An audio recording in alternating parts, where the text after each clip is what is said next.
Hola hermanos, qué bueno que podemos tener más un culto.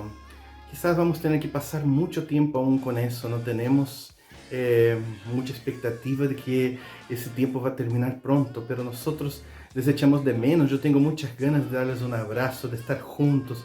Estamos conversando también con mi iglesia para ver de qué manera podemos empezar tan pronto se abra la posibilidad de reunirnos, ver de qué manera podemos ir dando pasos hasta que un día podamos volver a vivir esta iglesia normal que podemos encontrarnos personalmente, pero podemos disfrutar durante ese tiempo, hermano. Así que prepara tu corazón, hoy es tiempo de alabar al Señor, es tiempo de conocer su palabra. Dios tiene algo muy lindo para hablar hoy con nosotros, así que les invito a que oremos y que levantemos nuestro ánimo, porque el Señor tiene grandes cosas para nosotros, está haciendo grandes cosas, a pesar de esas circunstancias, está haciendo grandes cosas en nuestra iglesia, así que tengamos harto ánimo y tengamos nuestro corazón abierto para alabar al Señor. Oremos, Señor, muchas gracias por todo lo que tú estás haciendo, porque a pesar, Señor, de que quizás el diablo dijo que no iba a permitir que la iglesia pudiese estar reunida, nosotros estamos reunidos, Señor. Él no pudo hacer eso. Nosotros somos iglesia, Señor, y no importa en el lugar donde estemos, nosotros podemos ser hermanos, que nos amamos, que nos preocupamos uno por los otros, que podemos ser iglesia aún, Señor, de esta manera virtual, aún en la distancia, Señor, tú has unido nuestros corazones y esto viene de ti, Señor. Muchas gracias por nuestra iglesia. Así que hoy, Señor, queremos alabar tu nombre y queremos escuchar tu palabra. Habla en nuestro corazón y sigue cambiándonos, Señor, cambiándonos para ser a tu imagen y semejanza, Señor. Que cada día podamos realmente, Señor, crecer en sabiduría y poder, Señor amado, hacer a imagen de tu Hijo, Señor. Que el Señor pueda vivir su vida en nosotros. Muchas gracias. En nombre de Jesús. Amén.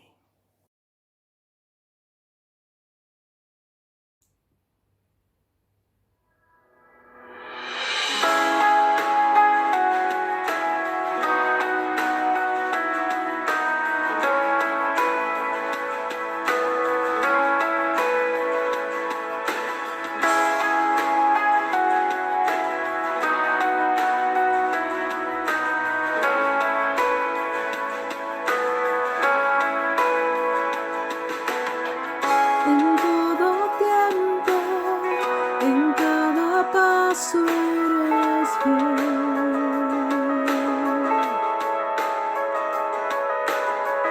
En la tormenta eres mi fuerza, eres fiel.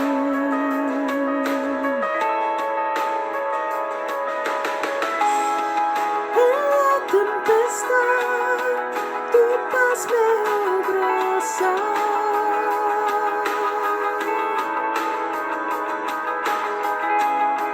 En debilidad tu amor me levanta. Oh Dios, en ti esperaré, en tu gracia confiaré. Dejo todo atrás y me rindo a tus pies. Anclado estoy en ti, pues tu amor no fallará. Te amo, te amo.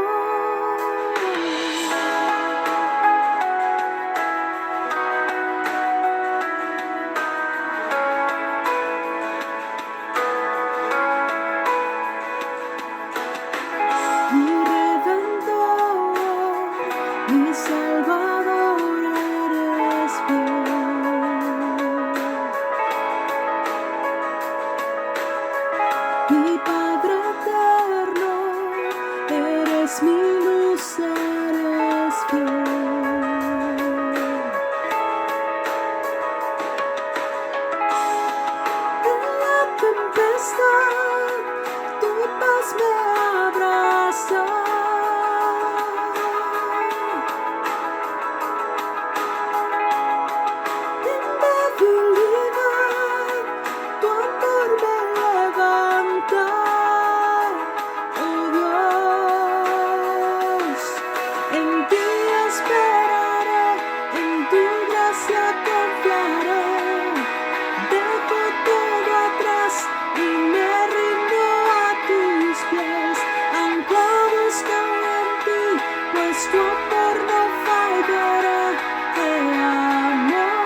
gracia confiaré.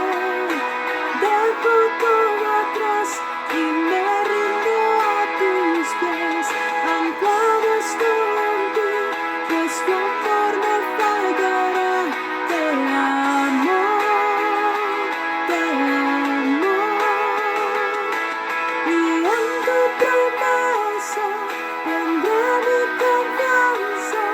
Tú eres mi fuerza, yo confío en ti. Mi roca eterna y mi esperanza. Tú eres eterno, yo confío en ti. Y en tu promesa pondré mi confianza. Tú eres mi fuerza, yo confío en ti. Mi roca eterna y mi esperanza. Tu amor es eterno, yo confío en ti.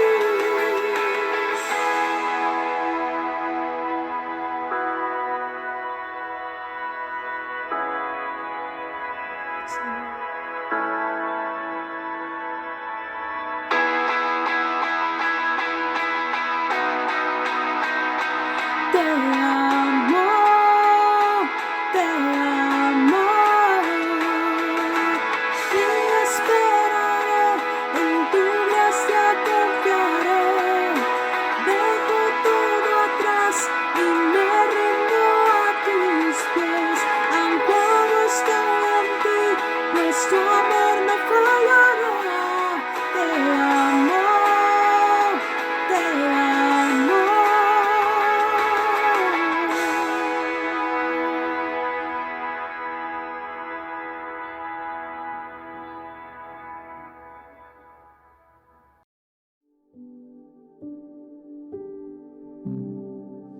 Bendito Padre Celestial, te damos gracias una vez más por estar aquí reunidos en el culto de hoy domingo. Te damos gracias por escuchar una vez más tu palabra, que sea de entendimiento, de consejo para cada uno de nosotros. Te pedimos, Señor, que cuides a cada uno de nuestros hermanos de la iglesia, que en este tiempo ha sido difícil para muchos de ellos, porque han perdido el trabajo, porque se han enfermado o han sufrido alguna pérdida por esta pandemia y por otras enfermedades que también muchos de ellos les ha afectado. Te pido que tú con tu mano sanadora, Señor, los puedas mejorar, los puedas sacar adelante. Asimismo también te pido que por todas nuestras enfermedades espirituales también nos sanes.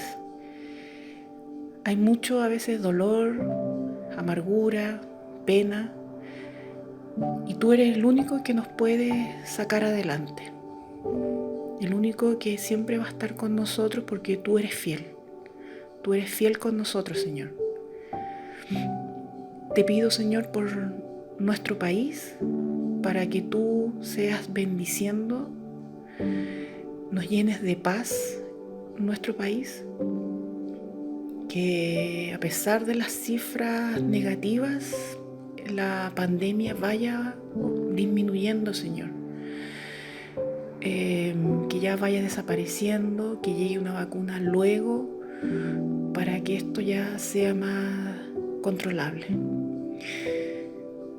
Te pido también por los pastores, Señor, para que tú seas bendiciéndoles, los vayas guiando, les des sabiduría, Señor, para guiar a la iglesia en estos tiempos, que ha sido todo un desafío para ellos y hasta quizás de mucho más trabajo, porque todos estos temas tecnológicos demandan mucho más trabajo, mucho más tiempo de elaborar y preparar.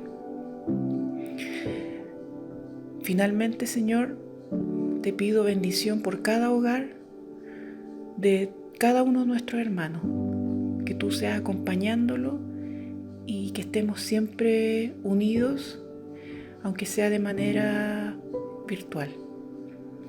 Todo esto te lo pido en el nombre de Jesús. Amén.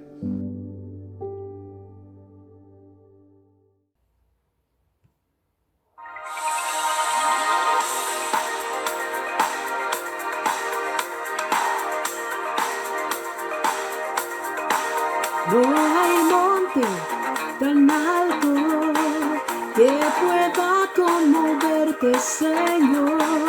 De nada dudaré, en ti está mi fe, y nada podrá vencerte.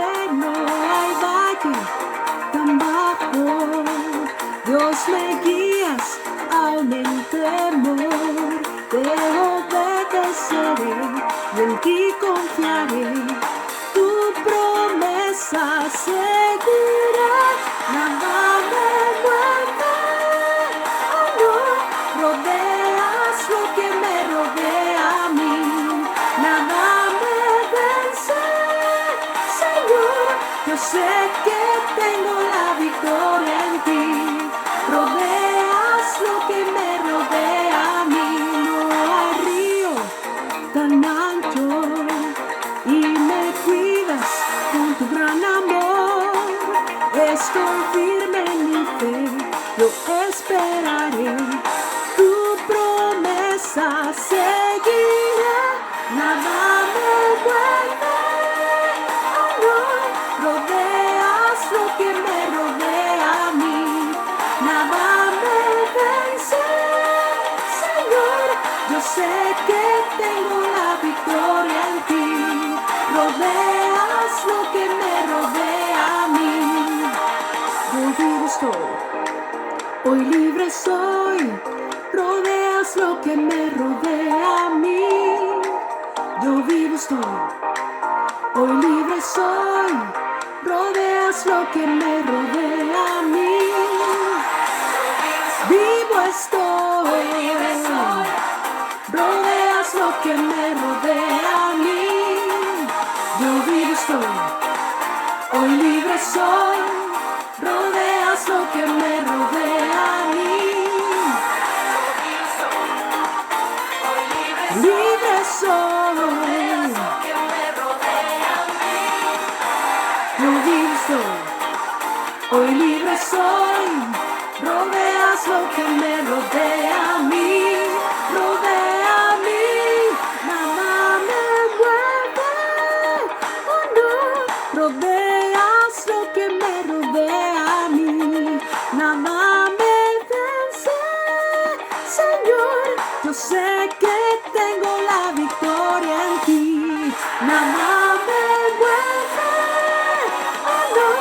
Rodeas lo que me rodea a mí. Nada me vence, Señor, yo sé que tengo la victoria en ti. Rodeas lo que me rodea a mí. Rodeas lo que me rodea a mí.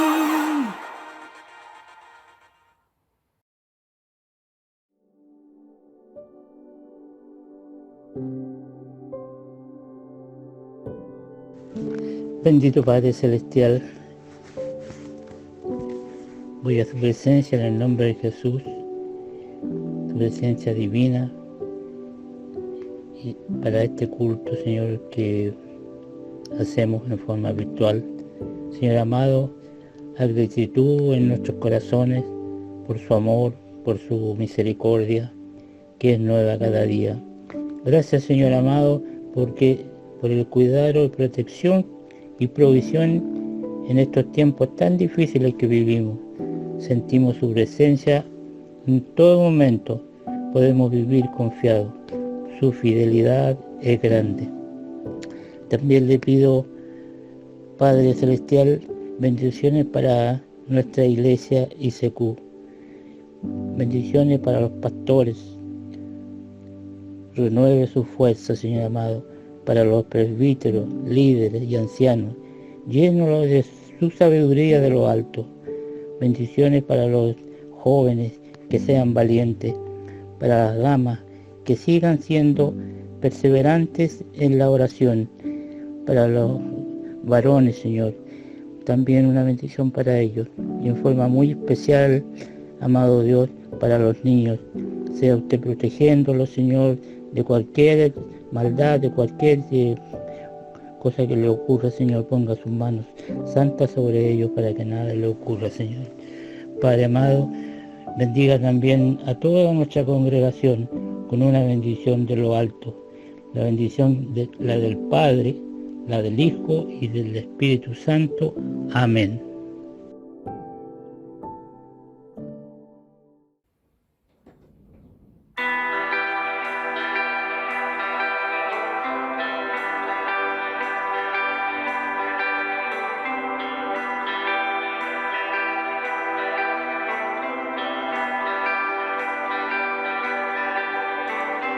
Diste tu vida por mí, tomaste mi lugar al morir, lavas mi culpa y dolor dentro del mar de tu gran amor. Derremiré en tu gracia estoy, en Cristo yo sé quién soy, en tu amor por siempre me aferraré a tu salvación, amor sin comparación, un romance eterno.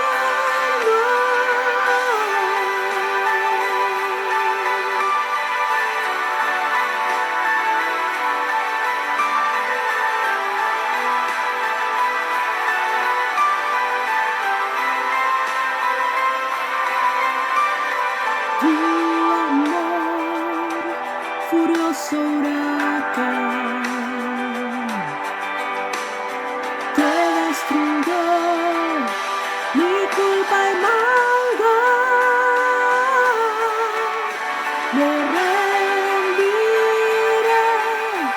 en tu gracia estoy, en Cristo yo sé quién soy, en tu amor por siempre me aferraré a tu salvación, amor sin comparación, un romance eterno.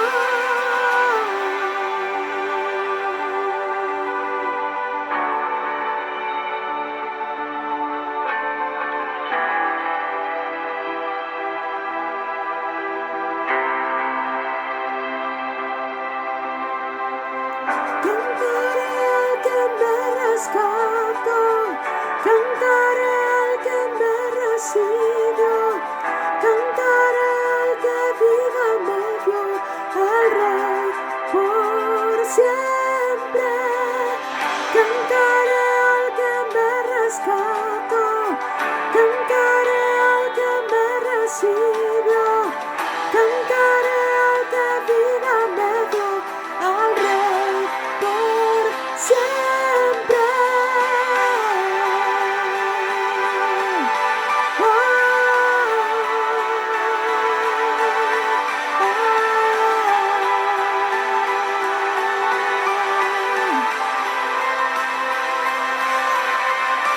Me rendiré, en tu gracia estoy, en Cristo yo sé quién soy, en tu amor por siempre me aferraré a tu salvación, amor sin comparación, un romance eterno. Cantaré al que me rescató, cantaré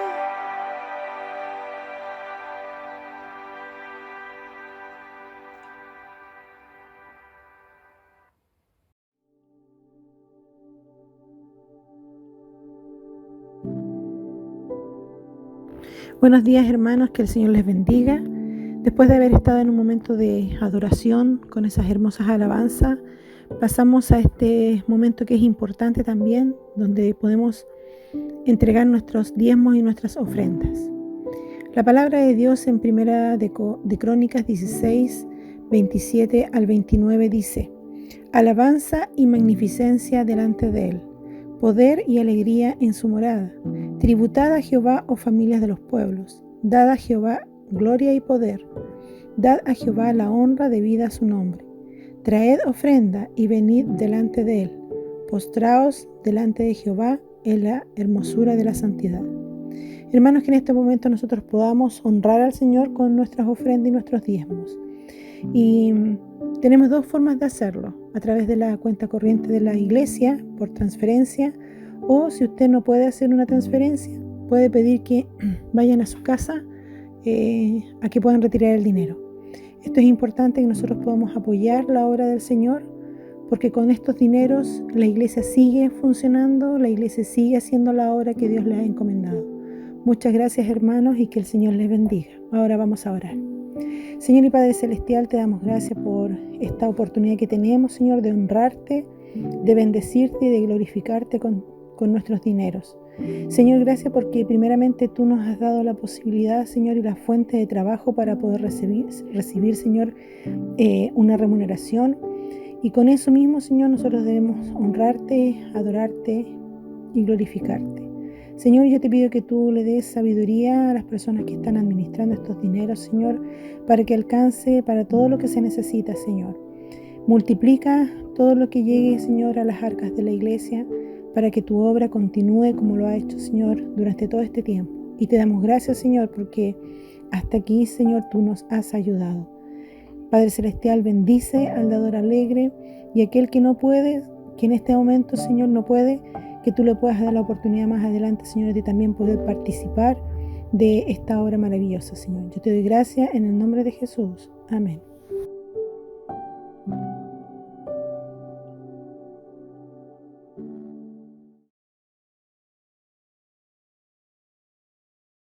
La carta de Pablo a Filemón. Fue escrita durante una de las muchas prisiones de Pablo y es su carta más corta en el Nuevo Testamento.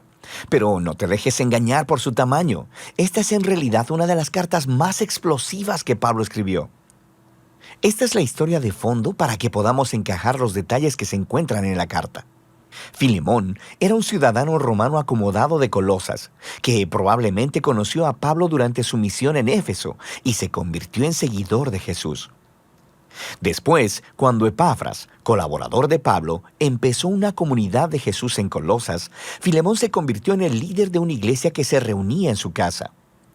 Ahora, Filemón, como todos los patriarcas en el mundo romano, tenía esclavos, uno de los cuales se llamaba Onésimo, y en algún momento ambos tuvieron un serio conflicto. Onésimo le hizo mal a Filemón de alguna manera. Quizá fue un robo o quizás lo engañó. No lo sabemos exactamente. Pero después de eso, Onésimo huye. Eventualmente, Onésimo fue a ver a Pablo en prisión, probablemente para pedirle ayuda, y en el proceso se convirtió en seguidor de Jesús y luego en un amado asistente de Pablo. Así que Pablo se encuentra en una situación muy difícil y delicada al escribir esta carta. Él le pedirá a Filemón no solo que perdone a Onésimo y que lo reciba, sino que lo acepte como un hermano en el Mesías y ya no más como un esclavo. Así es como lo hace. Pablo abre con una oración, alabando primero a Filemón y agradeciendo a Dios por el amor y la fidelidad que él ha mostrado a Jesús y a su pueblo. Y luego abre camino para hacer su petición con esta frase: ruego que la comunión de tu fe llegue a ser eficaz por el conocimiento de todo lo bueno que ha operado en nosotros, guiándonos hacia el Mesías. Una palabra clave aquí es comunión, o en griego koinonía, que significa compartir o participación mutua. Es cuando dos personas o más reciben algo juntos y lo comparten, haciéndose compañeros. Pablo está diciendo que la fidelidad a Jesús significa reconocer que todos sus seguidores son compañeros iguales que comparten juntos el regalo del amor y la gracia de Dios. Y para Pablo, esta experiencia de koinonía entre los seguidores de Jesús no es solo una idea que piensas, sino que es algo que haces en tus relaciones. lo que lleva a Pablo a su petición. Finalmente empieza a hablar de Onésimo. Él dice que Onésimo se ha vuelto el hijo de Pablo en la prisión, lo que quiere decir que Pablo guió a Onésimo para que dedique su vida y lealtad a Jesús.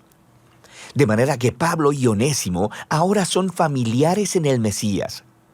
Él ha estado sirviendo a Pablo con fidelidad en la prisión, y aunque Pablo quiere que se quede, él sabe que este conflicto no resuelto con Filemón debe ser reconciliado si ellos dicen ser seguidores de Jesús. Lo que lleva a Pablo a su audaz petición, que Filemón reciba a Onésimo, ya no como un esclavo, sino como más que un esclavo, como un hermano amado en el Señor. Ahora, esto es mucho pedir. Bajo la ley romana, Filemón tenía todo el derecho de hacer castigar a Onésimo o meterlo en prisión. Pablo no está únicamente pidiéndole que perdone a Onésimo, sino que también reciba a su antiguo esclavo en Colosas, como una persona de igual rango social, como un miembro de su familia. Esto es mucho más que bondad, es completamente inaudito. Es liberar un esclavo y luego tratarlo como a un miembro de la familia. Va contra el status quo del orden social romano. ¿Por qué debería Filemón hacer algo así? Aquí Pablo hace un movimiento brillante. Le recuerda esa palabra clave de su oración inicial. Él dice, si me tienes, pues, por compañero, es esa palabra griega de nuevo, koinonía, acepta a Onésimo como me aceptarías a mí. Y si te ha perjudicado en alguna forma o te debe algo, cárgalo a mi cuenta. Así que en esta petición vemos en la práctica el corazón del mensaje del Evangelio de Pablo. Primero que nada se trata de la reconciliación, justo como le dijo a los corintios. En el Mesías, Dios estaba reconciliando el mundo consigo mismo, no tomándoles en cuenta a la gente sus pecados. Así que en esta situación, Pablo se está poniendo en el lugar de Jesús. Él absorberá las consecuencias del pecado de Onésimo. Él pagará el precio para que Onésimo pueda ser reconciliado con Filemón. Pero el mensaje de Pablo era sobre mucho más que una transacción legal. También se trata de koinonía. Onésimo, Filemón y Pablo son todos iguales delante de Dios. Todos comparten la misma necesidad de perdón. Así que la tierra es plana frente a la cruz, lo cual significa que Filemón y Onésimo ya no pueden relacionarse entre ellos como amo y esclavo. Son familia, son hermanos en el Mesías. O como Pablo le dijo a Filemón y a toda la iglesia de Colosas, en la nueva familia de Dios no hay griego o judío, circunciso o incircunciso, extranjeros o incivilizados, esclavos o libres, sino que el Mesías es todo en todos. Pablo concluye la carta expresando su confianza de que Filemón hará aún más de lo que Pablo le pidió y le dice que le prepare una habitación porque quiere ir a visitarlo en cuanto salga de la prisión. Y luego, con algunos saludos finales, Pablo termina la carta. La carta de Pablo a Filemón es poderosa por muchas razones. Es la única carta en donde Pablo no menciona explícitamente la muerte o resurrección de Jesús. Y esto no es un desliz. Él no necesita explicar la cruz con palabras porque la está demostrando con sus acciones. Pablo está encarnando el significado de la cruz. Él se ha convertido a sí mismo en el lugar donde Onésimo y Filemón son reconciliados con Dios y el uno con el otro. Esta carta también nos muestra que las implicaciones de las buenas nuevas acerca de Jesús son extremadamente personales y nunca privadas. El hecho de que Filemón y Onésimo ahora son hermanos en el Mesías hace su relación de amo-esclavo totalmente irrelevante. La familia del pueblo de Jesús es un lugar donde todos reciben de igual manera la gracia de Dios. Es una nueva clase de sociedad o una nueva humanidad como la llamó en las cartas a los colosenses, donde el valor y el estatus social de las personas no se define por su raza, género o clase social o económica. En el Mesías hay simplemente nuevos humanos, que son compañeros en igualdad y quienes juntos comparten la misericordia sanadora de Dios a través de Jesús. Y de eso se trata la carta de Pablo a Filemón. Hola hermanos, bendiciones, gusto de saludarles en este domingo 13 de septiembre. Estoy contenta de poder compartir con ustedes hoy la palabra del Señor. Hoy día vamos a hablar sobre el libro de Filemón, ¿ah? Y el Señor tiene un mensaje especial preparado para nosotros, así que quiero invitarles a que oremos para que dispongamos nuestros corazones y el Señor pueda hablarnos y pueda ministrar nuestra vida. Oremos. Señor, te damos gracias, te bendecimos, te agradecemos por que podemos, Señor, cada domingo recibir una porción de tu palabra que sabemos que viene de tu corazón.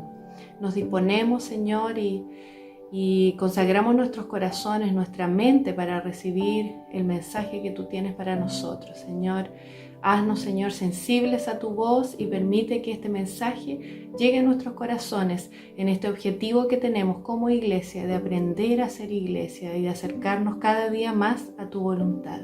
Lo pedimos en el nombre de Jesús. Amén. Bien.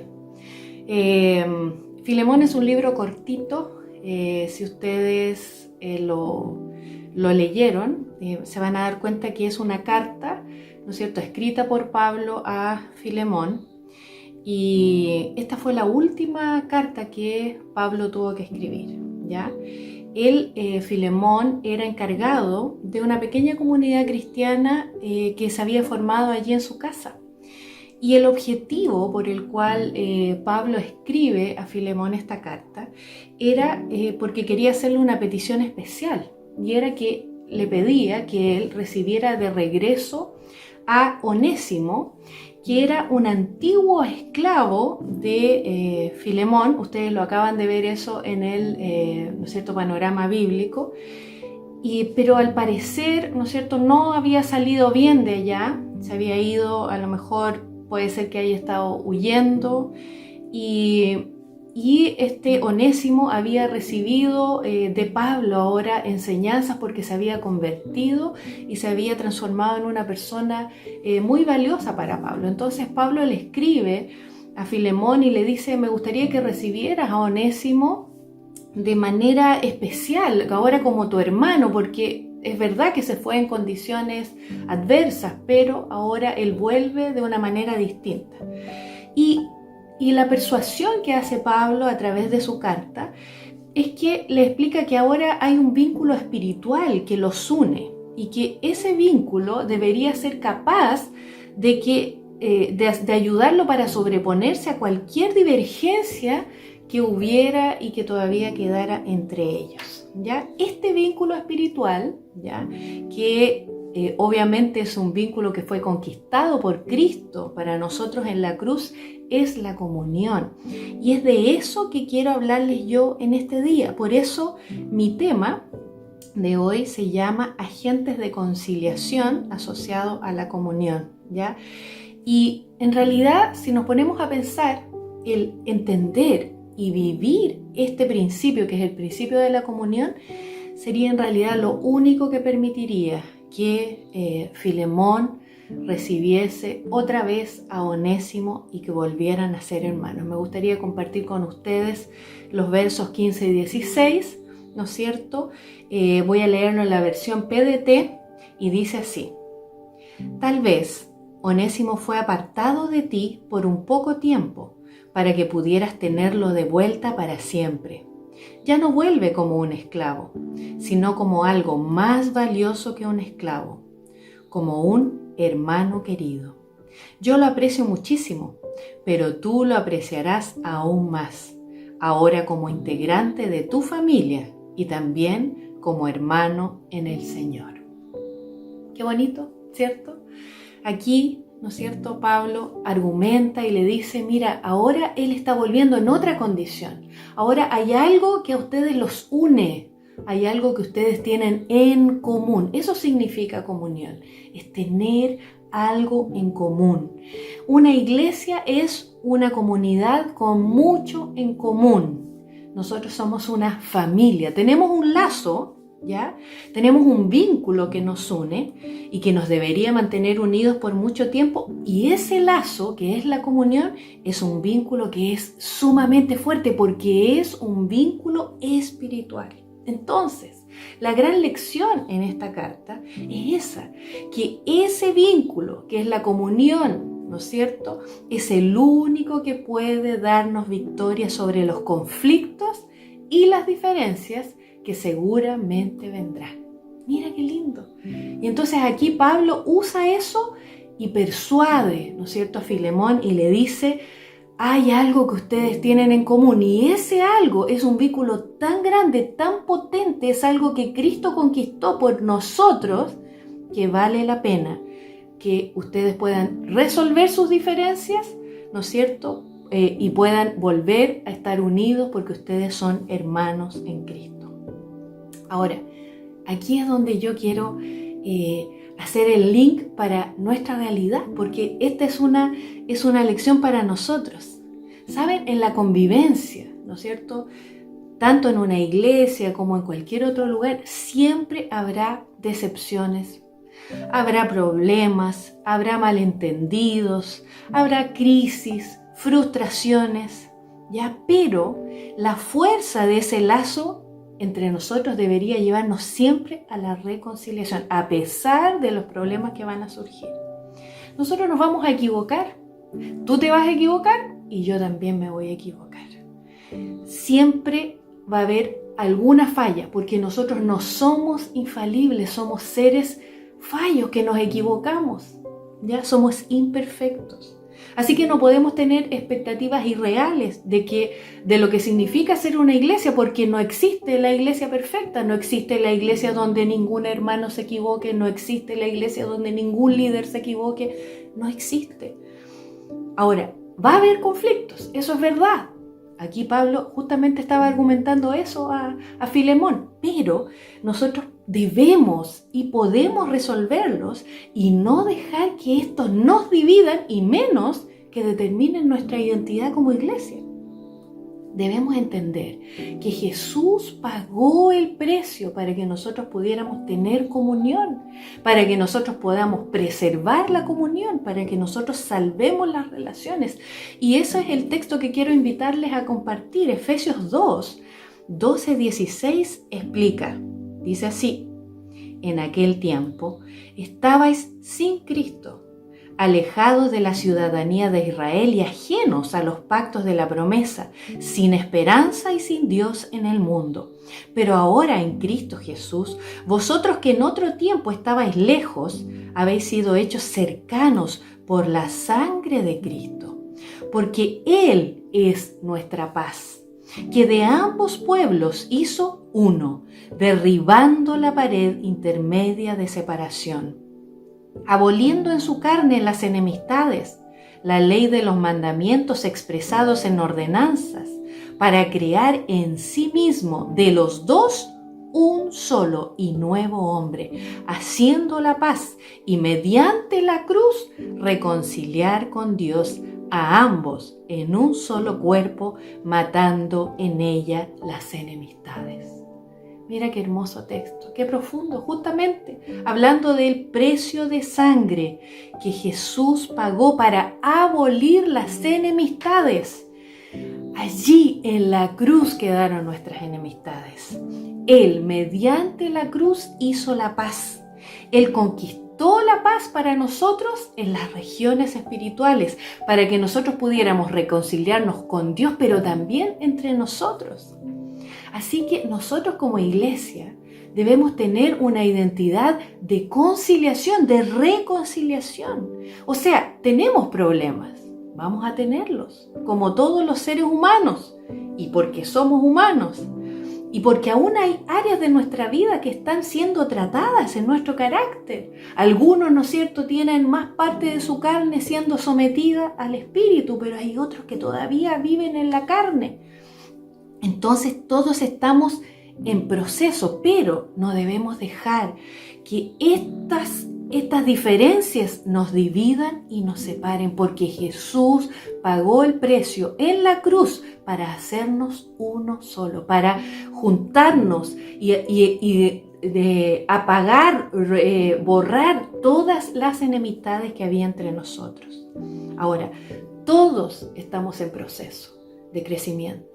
A lo mejor unos están más adelantados y otros están más atrasados. Algunos a veces retroceden un poco, avanzan 3, retroceden 2, pero todos estamos en proceso y debemos crecer.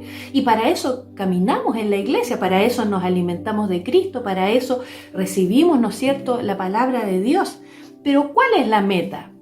Y quiero invitarte a ver lo que la palabra del Señor dice. Ahí también en el libro de Efesios, parece que estuviera predicando de Efesios, ¿cierto? Pero mira, en Efesios 4, 11, 16, dice cuál es la meta.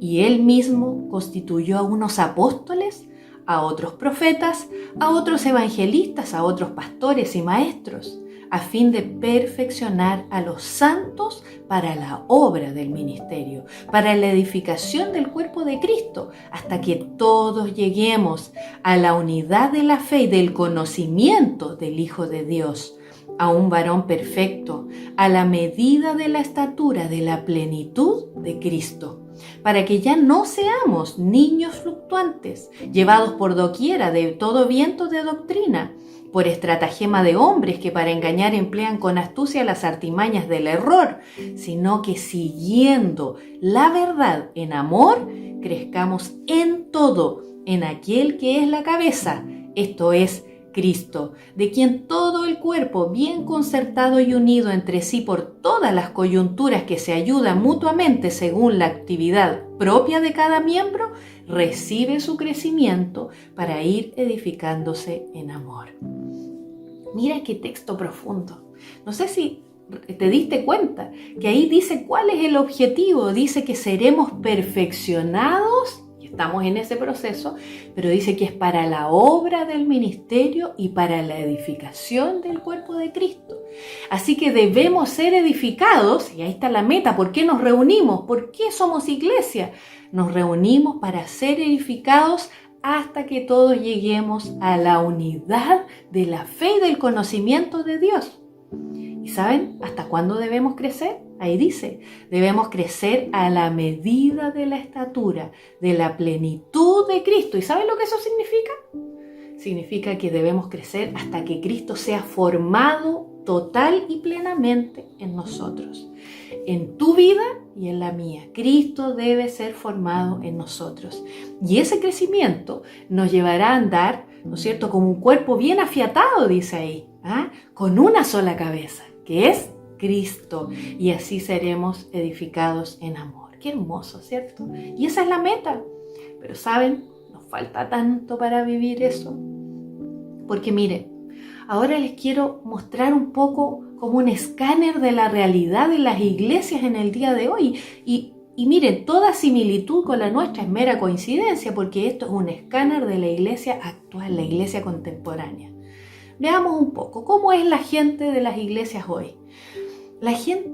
La mayoría de las personas de las iglesias hoy son personas sin compromiso, ¿ya? Son oidores, pero no son hacedores.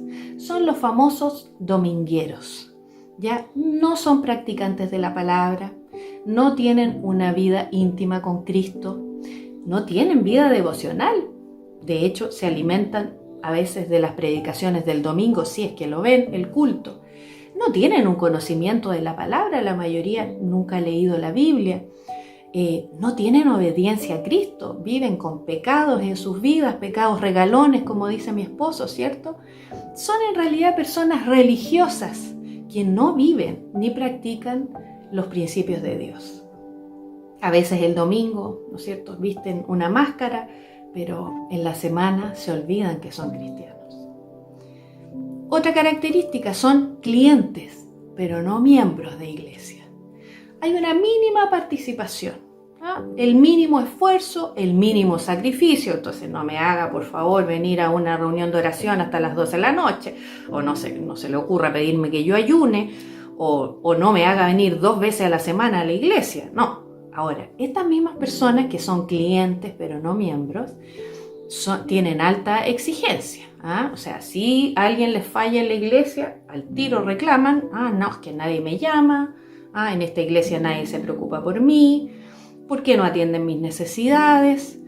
Es como que llaman al CERNAC espiritual, ¿no es cierto?, para reclamar, y se quejan, es que no me gusta la alabanza en esta iglesia, es que no me gusta este tipo de prédicas, que son muy confrontacionales, o son muy moralistas. No he recibido el tratamiento que merezco. Sigamos viendo el perfil de las iglesias contemporáneas. La mayoría de las personas son consumidores de un producto, no son participantes del reino, no quieren hacer parte de este cuerpo que recién leíamos ahí en Efesios. La mayoría busca beneficios. A ver, ¿qué me puede dar esta iglesia? Voy a ver qué es lo que me gusta. Exigen mejores condiciones, una buena iglesia, mira, he pasado por varias, pero no dan nada. La mayoría no diezma, menos ofrendar, se quejan, ¿no es cierto? Se quejan de que nadie se preocupó, de que nadie le da apoyo. Cuando necesitan ayuda se quejan de que nadie se dio cuenta que estaban con problemas, pero son personas totalmente sin compromiso, no participan en nada, pero exigen que todos los demás hagan su pega. Tratan a los pastores como empleados. Es que le estamos pagando para que ellos hagan este trabajo. Y no me vengan a exigir nada porque yo ya tengo mi vida, tengo mi trabajo, no tengo tiempo para más cosas en la iglesia. Ese es el perfil de la iglesia de hoy. Así están las iglesias contemporáneas. ¿Y cuál es el resultado que genera esta realidad? Bueno, lamentablemente la gente dura poco tiempo en las iglesias. Esa es la realidad de hoy, ¿sí? 2 o 3 años máximo, o hasta que surja un conflicto, ¿cierto? Y si duran en la iglesia, este tipo de personas estamos hablando, a lo mejor tú no estás dentro de esta categoría, pero si este tipo de personas duran en una iglesia, son muy pasivos, son ese tipo de personas que no se involucran en nada, que de hecho entran y salen de la iglesia y nadie se da cuenta porque pasan ahí entre medio sin involucrarse, no trabajan en la iglesia y son de este tipo de domingueros así como bien distantes, aparecen uno que otro domingo al año a la iglesia, ¿ya? Otro resultado de esta realidad es que cualquier motivo puede ser válido para irse de la iglesia. No, es que como no tienen una visión de reino, porque son consumidores, son clientes que están buscando un producto que se les ofrezca, entonces buscan una iglesia que le ofrezca ciertas condiciones que sean favorables para sí, y si estas condiciones no son lo que andan buscando o cambian, simplemente se van porque dicen que no se identifican. Entre los motivos que dan para irse este tipo de personas que van saltando de iglesia en iglesia es que no me gustó esto, no estoy de acuerdo con esto otro, esta persona me decepcionó o no es lo que yo buscaba. Y la forma de irse, bueno, normalmente se van enojados o simplemente desaparecen, nadie se da cuenta, no dan explicaciones o simplemente dan excusas que no son verdad para irse de las iglesias. Y las iglesias terminan siendo, y este es lo último de los resultados que anoté, terminan siendo esos lugares pasadizos, donde la gente viene y va, ¿así? Entran y salen. Y por eso la mayoría de los participantes de las iglesias de hoy, si tú te has dado cuenta, son personas que vienen efectivamente de otras iglesias. Son muy pocas las personas que vienen sin haber conocido a Cristo antes. Y la mayoría de los que vienen de otras comunidades vienen heridos, enojados, molestos por algo que, ¿no es cierto?, no les pareció en otra iglesia o huyendo de un conflicto, ¿no es cierto?, no resuelto. Es lamentable, ¿cierto? Pero esa es la realidad de la iglesia contemporánea. ¿Y saben por qué? Es porque nosotros hemos perdido de vista este principio tan valioso, tan importante que Pablo le recuerda a Filemón y que es la comunión. Cristo pagó un alto precio para que nosotros viviéramos la comunión y para que formáramos parte de su cuerpo, la iglesia. ¿Entienden? Él sabía, Jesús sabía que nosotros íbamos a tener conflictos, que iba a haber dificultades porque Él sabía que iba a haber esta lucha entre la carne y el espíritu. Pero al igual como Pablo le dice a Filemón, él esperaba, ¿entiendes?, que este vínculo que nosotros tenemos, que es un vínculo forjado en los cielos, un vínculo espiritual, él esperaba que este vínculo, que es la sangre de Jesús, fuera poderoso lo suficiente para que nosotros pudiéramos vencer nuestras diferencias. Y ¿saben? Filemón tenía algo contra Onésimo y quizás era algo bastante legítimo, pero Pablo lo exhorta Y le dice que lo mire con los ojos de Dios, que mire a Onésimo como Dios lo ve y que luche para salvar esta relación que había sido afectada en el pasado. Y saben, es el mensaje que yo quiero traer para ustedes hoy. Hermanos, tenemos que tener una identidad de conciliación como iglesia. Tenemos que salvar nuestras relaciones. Vamos a tener problemas. A lo mejor un día yo voy a hacer algo o dejar de hacer algo que va a herir tu corazón. Ider también lo va a hacer. Pero hermanos, nosotros tenemos un vínculo que es tan grande, es tan potente, que Cristo lo conquistó a precio de sangre, un precio tan alto, que vale la pena salvar nuestra relación, que vale la pena que conversemos, que vale la pena que nos perdonemos, que vale la pena que hagamos algo para salvar nuestra relación, porque fue una relación que fue forjada en los cielos, ¿entienden? Y ese es el mensaje a Filemón. Y Pablo le dice, Jesús ya los reconcilió a ustedes en la cruz. Entonces, si Cristo hizo eso, no hay nada que no se pueda resolver. Todo se puede resolver. Por eso debemos ser agentes de conciliación. ¿Y qué significa eso, hermanos? Que debemos luchar por nuestras relaciones como hermanos. Tenemos un vínculo de hermanos en la fe y varias veces como en la familia. ¿Usted no se ha enojado nunca con un familiar? En la familia uno se enoja. En los matrimonios nos enojamos, ¿cierto? Pero después nos arreglamos, luchamos por nuestra relación. Las relaciones no son desechables. Vale la pena salvarlas. Entonces debemos pagar ese precio de ser uno en Cristo. Y eso significa a veces morir. Y eso significa a veces perdonar. Y eso significa a veces pedir perdón. Y no va a ser fácil, ¿ya? Pero además tienes que tener algo en vista, que es lo que no puedes perder de vista. Y es que nosotros, hermanos, tenemos un enemigo en común que está haciendo de todo, que va a invertir todos sus recursos para que nosotros nos separemos, para romper este vínculo que tenemos. ¿Entiendes o no? Y eso lo dijo Pablo. En Efesios también. Fíjate, te estoy predicando de Filemón, pero estoy hablando de Efesios. Vamos a leer Efesios 6, 10 al 12, donde él dice: por lo demás, hermanos míos, fortaleceos en el Señor y en el poder de su fuerza. Vestíos de toda la armadura de Dios para que podáis estar firmes contra las acechanzas del diablo, porque no tenemos lucha contra sangre y carne, sino contra principados, contra potestades, contra los gobernadores de las tinieblas de este siglo, contra huestes espirituales de maldad en las regiones celestes. El enemigo, dice aquí, que nos atacará con acechanzas. ¿Y para qué son esas acechanzas? Para apartarnos de Dios y para dividirnos con nuestros hermanos.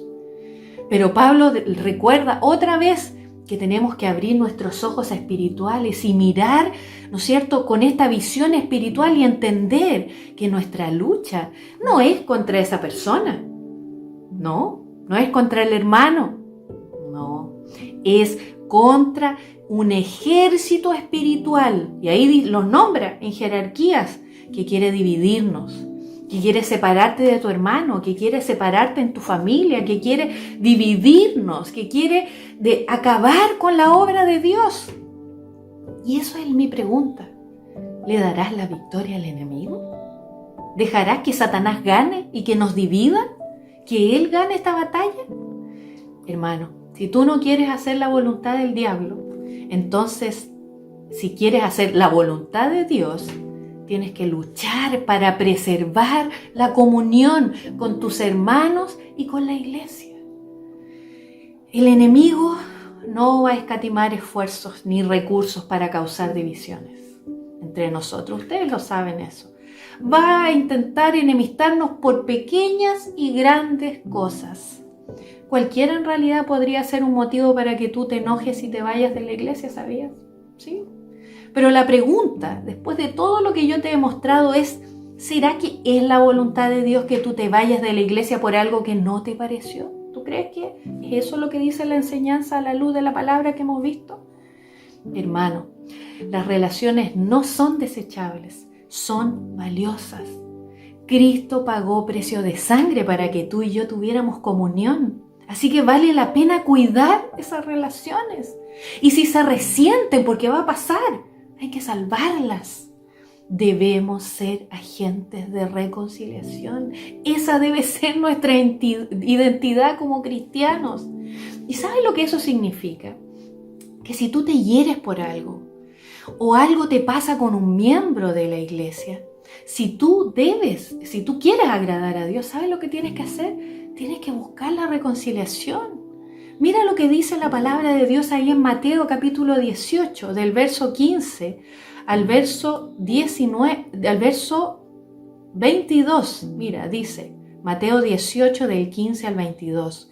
Por tanto, dice, si tu hermano peca contra ti, ve y repréndele estando tú y él solos. Si te oyere, has ganado a tu hermano, mas si no te oyere, toma aún contigo a uno o dos, para que en boca de 2 o 3 testigos conste toda palabra. Si no lo oyere a ellos, dilo a la iglesia. Y si no oyere a la iglesia, tenle por gentil y publicano.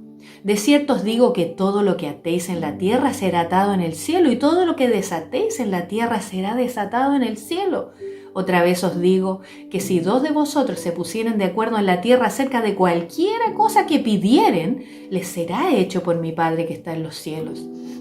Porque donde están 2 o 3 congregados en mi nombre, allí estoy yo en medio de ellos. Entonces se le acercó Pedro y le dijo, Señor, ¿cuántas veces perdonaré a mi hermano que peque contra mí? ¿Hasta 7? Jesús le dijo, no te digo hasta 7, sino aún hasta 70 veces 7. Qué clara es la palabra de Dios, me encanta, porque creo que ella habla por sí misma. Mira, ahí te dice, primero, hay un conflicto, surgió un conflicto, van a surgir. El Señor nos preparó, Él no nos ilusionó de que todo iba a ser perfecto. Ya va a haber conflictos, pero ¿qué dice? Ve y conversa a solas con esa persona. Ese es el primer intento de resolver el problema. Y saben, la mayoría de las veces, ahí se resuelve. Ahora, si eso no lo resuelve, nos da otro camino y dice que debemos buscar a una persona sabia que nos ayude, que sea como un mediador para intentar reconciliarnos. Ahora mira qué interesante que aquí dice que si eso no lo resuelve, ¿no es cierto? Porque ya se llamó a la iglesia, se llamó a otras personas, dice que debemos tener a la persona como gentil o publicano. ¿Y saben lo que significa eso? Es que en realidad está diciendo, mira, si tú intentaste todo y la persona no accedió, es porque ya no hay vínculo, es porque esa persona no está convertida, no está vinculada al Señor, entonces hay que entregarlo al Señor solamente. Ahora, si es una persona convertida, aquí debería resolver el problema y aquí el conflicto se debería resolver. Entonces eso significa que si nuestro corazón también se endurece al punto de no querer buscar la conciliación, entonces significa que o no has nacido de nuevo o estás cayendo en un estado de apostasía y hay que tener ojo con eso. Ahora, después, el tercer punto, después de que va, ¿no es cierto?, hablando, Jesús dice que habla del poder del acuerdo y dice cómo el acuerdo entre 2 personas abre las puertas de los cielos y dice que Dios está allí en medio. Así que debemos buscar el acuerdo y la conciliación porque Dios habita allí. Ese es el tipo de iglesia que nosotros queremos ser. Una iglesia donde caminamos como un solo cuerpo en acuerdo. Y finalmente, cuando Pedro, ¿no es cierto?, se dan cuenta que aquí hay todo un contexto y Pedro le dice, ya entendí, Señor. Tengo que arreglarme con mi hermano, pero dice, ¿hasta cuándo? O sea, ¿hasta cuándo yo puedo soportar? Pero finalmente Jesús nos exhorta a perdonar, porque a veces, hermanos, habrá cosas que no se van a resolver conversando, pero sí perdonando. Y Jesús no dice que debemos perdonar una vez y decir, hola, y mira, y perdona una vez y la segunda no sé. No, dice hasta 70 veces 7. Eso no significa que tienes que llevar la cuenta, significa que tienes que perdonar todas las veces que sea necesario. Hermanos, va a haber personas con las que quizás va a haber más conflictos, pero el Señor te dice perdona, porque tu misión es ser un agente de conciliación. Tú debes buscar la reconciliación con tus hermanos. Así que esa es la voluntad de Dios, hermanos. Eso es lo que el Señor quiere, que busquemos la conciliación, que busquemos salvar la comunión, que no perdamos la comunión. El diálogo siempre es el camino para resolver todos los conflictos, diferencias, problemas que con certeza van a surgir en nuestra convivencia. Ahora, si no eres tú el que entra en crisis, sino que es tu hermano el que está en crisis y te lo comenta, porque normalmente quien entra en crisis lo comenta. Bueno, si tu hermano entra en crisis y te cuenta, te comenta, ¿sabes lo que tú tienes que hacer? También tienes que ser un agente de conciliación. Y eso es lo que dice la palabra del Señor. Tú debes ser un agente de conciliación instando a ese hermano a resolver el conflicto, a perdonar, a conversar con la persona con la cual le surgió el conflicto, a ceder. ¿Entiendes? Esa es tu misión también. Tú no puedes ser un oído simplemente y decir, tienes razón, hermano, qué terrible, ¿cómo puede ser que ese hermano te haya hecho eso? No, esa no es nuestra misión. Mire lo que dice Santiago 5, 19, 20. Hermanos, si alguno de entre vosotros se ha extraviado de la verdad y alguno le hace volver, sepa que el que haga volver al pecador del error de su camino, salvará de muerte un alma y cubrirá multitud de pecados. Qué tremendo, ¿cierto? Entonces, hermanos, debemos ser agentes de conciliación y no de división. Si tú escuchas las murmuraciones y quejas de otros, tú no vas a estar edificando, vas a estar destruyendo la comunión, el principio que Cristo conquistó para nosotros. Vas a estar destruyendo ese vínculo tremendo conquistado por la sangre de Cristo. Si tú no haces nada cuando una persona a la vez que está rompiendo la comunión, Dios te va a pedir cuentas por eso. ¿Y sabes lo que vas a estar haciendo si no haces nada? O si aún le fomentas a la persona, ¿no es cierto?, que está quebrando la comunión, lo que va a pasar es que vas a estar siendo un agente del enemigo y no de Dios. Y Jesús lo dijo, ahí en Lucas 11:23, dijo, el que no es conmigo, contra mí es, y el que conmigo no recoge, desparrama. Así que, hermanos, debemos ser agentes de reconciliación, debemos ser una iglesia que busca los patrones de Dios y no de este mundo.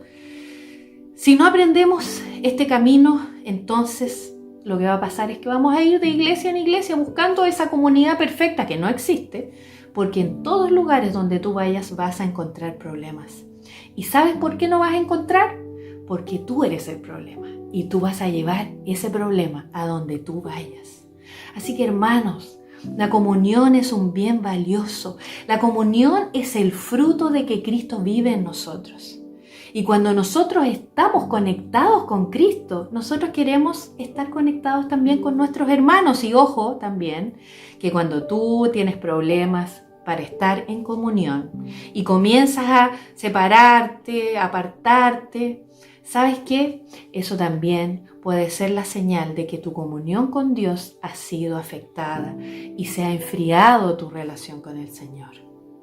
En esta pandemia, hermanos, hemos sido probados en este principio de la comunión, porque en realidad muchos han sido, ¿no es cierto?, tentados a abandonar la iglesia ahora que no nos vemos, ¿cierto?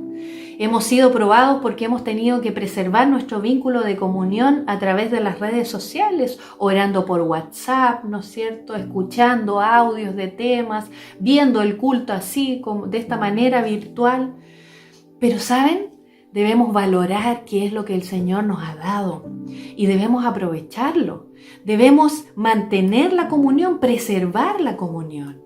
Saben, el Señor nos está sanando como iglesia y nos está restaurando en nuestra identidad.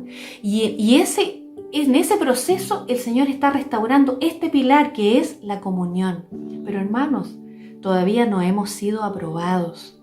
En estos 28 años de ICQ, nosotros hemos sido probados una y otra vez, pero también hemos sido reprobados porque ha habido en nuestra iglesia muchas divisiones, muchas personas se han ido heridas, molestas, porque no les gusta esto, porque no les gusta el otro, y muchos se han ido de mala forma.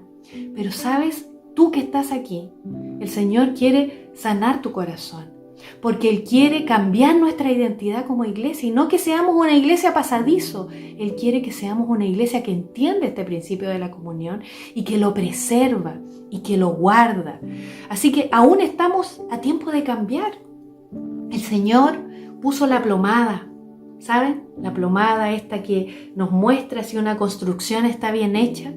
Y lamentablemente en esta parte las cosas están un poquito chuecas. Así que el Señor dice, lo voy a hacer de nuevo. Y por eso este año hemos estado hablando lo que significa ser iglesia. Y este pilar de la comunión tiene que ser restaurado. Tenemos que tener una identidad de conciliación. Hermanos, tenemos que arrepentirnos. Si tú te das cuenta en esta predicación que no has sido un agente de conciliación, que no has preservado la comunión, que no te has comportado como un miembro de iglesia tal como Dios quiere que lo seas, buscando la edificación de su cuerpo, la unidad de la fe, entonces debes arrepentirte y cambiar y ahora adoptar esta nueva identidad. Así que te invito ahora a hacer una pequeña autorreflexión y que te evalúes tú ahora como iglesia. Recuerda que la iglesia no es solo la comunidad, también somos cada uno de nosotros en lo individual. Entonces tú como iglesia, ¿eres un miembro que es parte activa de la comunión? ¿Eres comprometido? ¿Luchas por la reconciliación en la iglesia? ¿Eres un conciliador cuando ves, ¿no es cierto?, focos de división? ¿Tú buscas preservar la comunión a todo costo? Es tiempo entonces, hermanos, de restaurar este pilar. El Señor quiere hacernos una iglesia que tenga un impacto en la comunidad, pero ¿cómo lo vamos a hacer si si no tenemos ni una diferencia con la gente del mundo, con otras iglesias que no tienen este pilar restaurado? No podemos hacerlo y seguir siendo igual como es el mundo. Tenemos que reflejar el carácter de Cristo. Él se despojó a sí mismo para reconciliarnos, para derribar toda pared de enemistad. Así que te invito, hermano, en esta mañana a ser un conciliador. Luchemos por la unidad de nuestra iglesia a cualquier costo y derrotemos a Satanás para que no nos gane en esta batalla. Seamos victoriosos, vivamos los principios de Dios. Esa es mi oración por ti y por nuestra iglesia. Te invito a orar ahora. Señor, gracias por tu palabra que es viva y eficaz, Señor. Gracias porque tú nos traes convicción de las verdades que necesitas reconstruir en nuestra vida y en nuestra iglesia. Oramos, Señor, que nos ayudes a ser agentes de conciliación, que podamos preservar, guardar, cuidar, Señor, y salvar este vínculo de la comunión a cualquier costo, porque sabemos que fue, Señor, comprado con precio de sangre. Señor, ayúdanos a valorar este vínculo espiritual que tenemos con nuestros hermanos y ayúdanos a sobreponernos a toda dificultad, a todo problema, a toda crisis que enfrentemos, porque las habrá, Señor. Ayúdanos para que seamos victoriosos y actuemos como hombres y mujeres espirituales.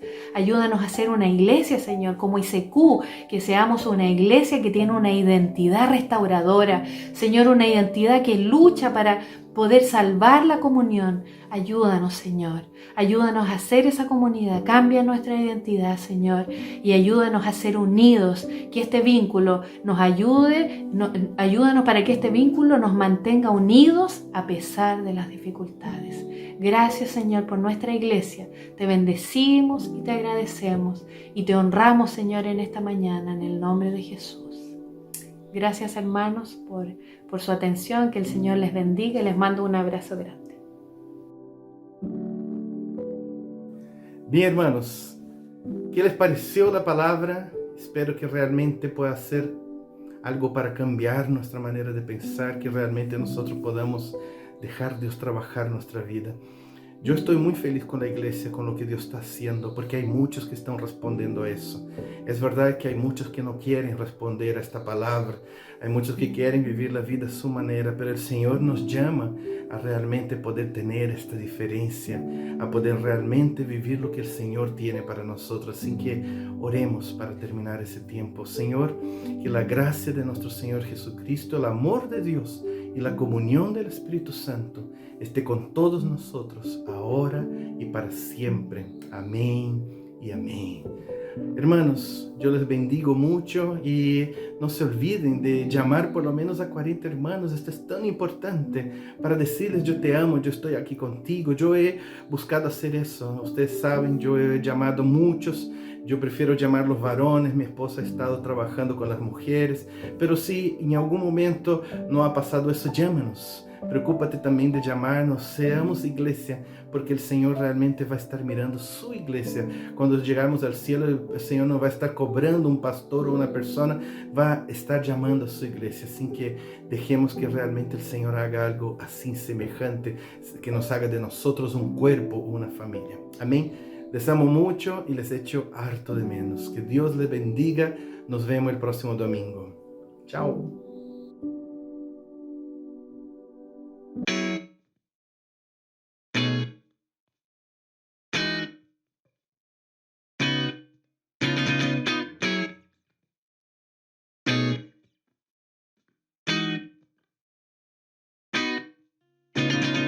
Me llamo Hilda Patricia Milícez Legal. Nací en Punta Arenas, tengo 3 hijos, uno de ellos vive conmigo, mi hijo Marcos.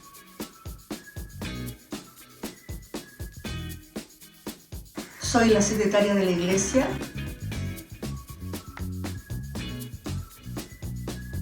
Conocí a Cristo en los Andes, después de una escuela bíblica de verano donde participó mi hija Carolina. Nos invitaron a ver los trabajos que habían hecho durante esa semana.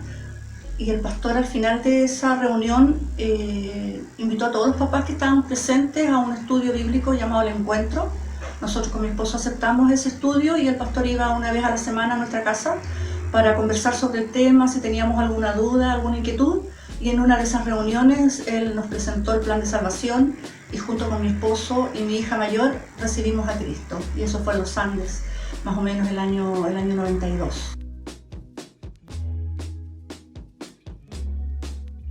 Es una iglesia muy acogedora, es muy generosa y una iglesia que ha sabido adaptarse a estos tiempos que estamos viviendo de contingencia, y gracias a los dones que el Señor ha dado a sus hijos, gracias a la tecnología, hemos podido seguir edificándonos y creciendo a través de la palabra, hemos podido seguir conectados, hemos podido seguir siendo un cuerpo a pesar del distanciamiento social.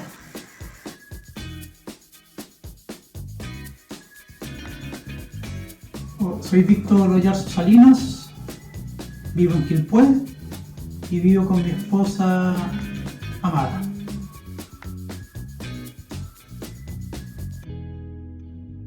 Soy mecánico de maquinaria pesada.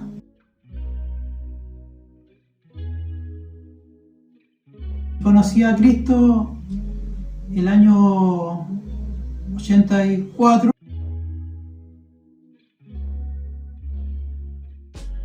Lo que más me gusta de Q es la manera que tienen los pastores de tratar el amor con el cual nos recibieron, el amor de los hermanos, la manera de enseñar de la palabra y que instan a los hermanos a poder leer para que se incluyan.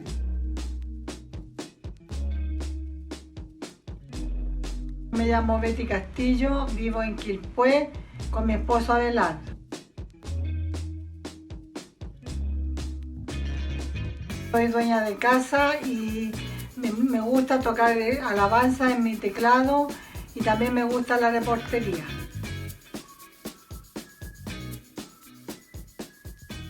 Yo conocí a Cristo desde pequeña porque nací en un hogar cristiano, pero a los 12 años acepté a Cristo como mi Señor y Salvador y me bauticé en Concepción.